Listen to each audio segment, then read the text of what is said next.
Hello 10th class, how are you all? Chapter number 8, The Hack Driver, written by Sinclair Lewis, is going on. Yesterday video, the last statement was, I scarcely cared whether I found Lutkins or not.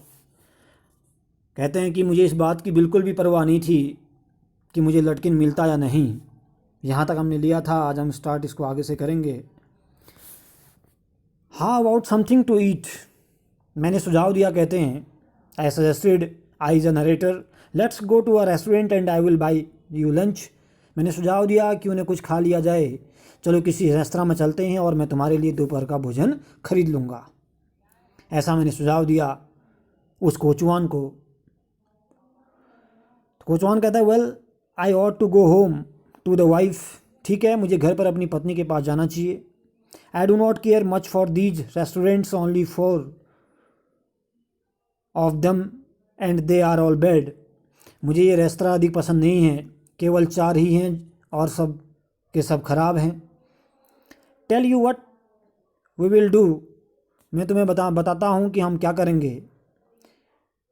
We will get the wife to pack up the lunch for us, यानी कि हम मेरी पत्नी से अपने लिए दोपहर का भोजन पैक करवा लेंगे. She would not charge you more than $50, वह तुमसे $50 से अधिक कीमत नहीं लेगी. And it would cost you more for a greasy meal in a restaurant and we will go up to the Wade hill and enjoy the view while we eat. यानी कि और किसी रेस्तरां में तेल वाला भोजन खाने से मैं तुम्हारा जो है इससे अधिक खर्च होगा, और हम वेट की पहाड़ी पर जाएंगे और खाते समय आराम से क्या करेंगे, वहाँ से दृश्य का आनंद लेंगे. ऐसा सुझाव दिया नरेटर ने. किसको? उस कोचवान को. आई नो, मैं जानता था, that will helpfulness to the young fellow from the city was not entirely a matter of brotherly love. मुझे पता है कि शहर से आए एक नवयुवक यानी कि मैं स्वयं के लिए बिल का सहायतापूर्ण व्यवहार पूरी तरह से भाईचारे वाले प्रेम के कारण नहीं था. I was paying him for this time his time, मैं उसके समय की कीमत चुका रहा था. And the end I paid him for the 6 hour including lunch hour at what was then a very high price. कह रहे हैं कि अंत में मैंने उसे 6 घंटे का भुगतान किया, जिसमें दोपहर के भोजन का भी घंटा शामिल था, उस दर पर जो उस समय बिल्कुल ऊंची थी. But he was no more dishonest than I, लेकिन वह मुझसे बढ़कर बेईमान नहीं था. I charge the whole thing to the firm, मैं यह सब अपनी फर्म की ओर से खर्च कर रहा था, क्योंकि मुझे फर्म पैसा देगा इस बात का, इस कार्य का और खाने का. But it would have been worth paying him myself to have his presence, लेकिन उसके साथ के लिए मेरा उसे अपनी ओर से भुगतान करना बिल्कुल क्या था, स्वीकार था. His cheerful country wisdom was very refreshing to the country boy like myself who was sick of the city. यानी कि उसकी प्रसन्न भावयुक्त ग्रामीण बुद्धिमत्ता जो है मेरे जैसे ग्रामीण लड़के के लिए जो शहर से उब गया था, उसके लिए बिल्कुल ताजगीपूर्ण थी. कहते हैं मेरे लिए बहुत ताजगीपूर्ण था ये. As we sat on the hill top, जैसे ही हम पहाड़ी की चोटी पर बैठे हुए थे, looking over the pasture and creek which slipped among the trees, he talked of New Million. यानी कि जब पहाड़ी की चोटी पर बैठे हुए हम चारागाहों और पेड़ों के बीच में प्रवेश करती छोटी छोटी खाड़ी को देख रहे थे, उस समय उसने न्यू मिलियन के बारे में बातें की, यानी कि न्यू मिलियन के बारे में बताया. And painted a picture in the words of all the people in it, और वहाँ के सभी लोगों का एक शब्द चित्र प्रस्तुत कर दिया. He noticed everything but no matter how much he might laugh at people, he also understood and forgave their foolishness. वह प्रत्येक चीज़ पर ध्यान देता था, परंतु वह लोगों पर कितना ही हंस ले, वह उनकी मूर्खताओं को समझता भी था और क्षमा भी कर देता था. He describe the minister's wife who sang the loudest in the church when she was most in debt. उसने मंत्री की पत्नी का वर्णन किया जिसने उस समय चर्च में सर्वाधिक तेज आवाज़ में गाना गाया था, जबकि वह सर्वाधिक कर्ज में थी. He commented on the boys who came back from college in fancy clothes. उसने उन लड़कों के बारे में भी बताया जो फैंसी कपड़ों में कॉलेज से वापस आते थे, उनका भी जिक्र किया है कि उनके बारे में भी उसने बताया.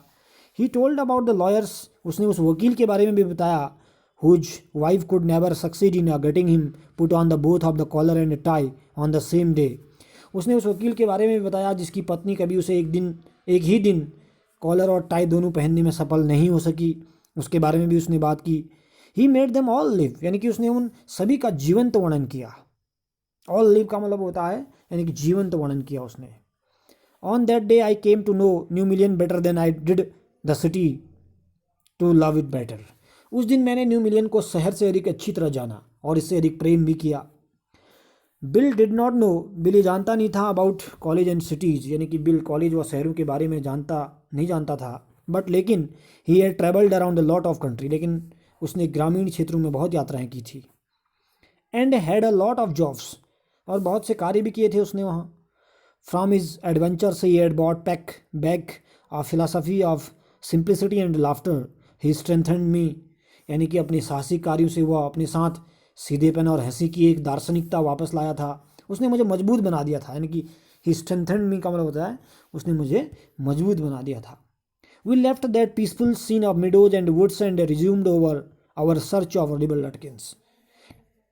कहते हैं कि हमने घास के मैदानों और जंगलों के उस शांतिपूर्ण दृश्य को छोड़ा और पुनः ऑलिवर लटकिंस की अपनी खोज क्या कर दी, प्रारंभ कर दी।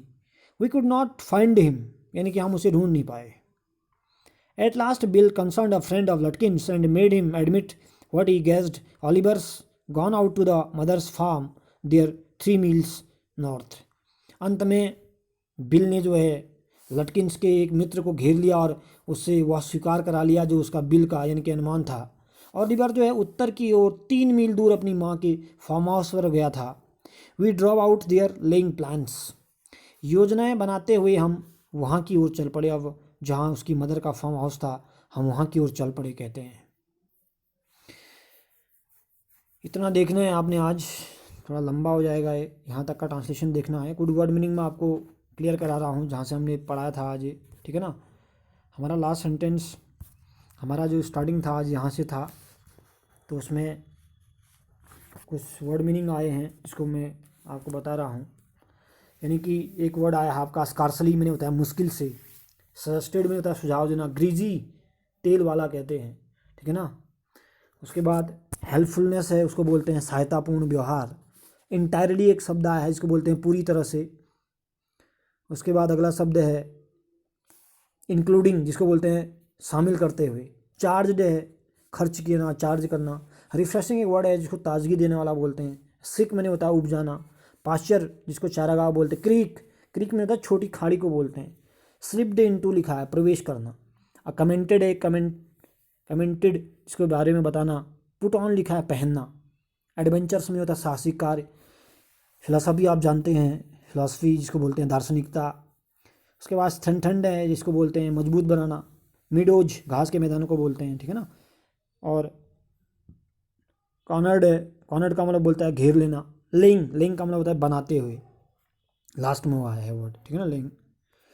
तो इधर तक आपने देखना है, यहाँ से आगे हम फिर नेक्स्ट वीडियो में बनाएंगे।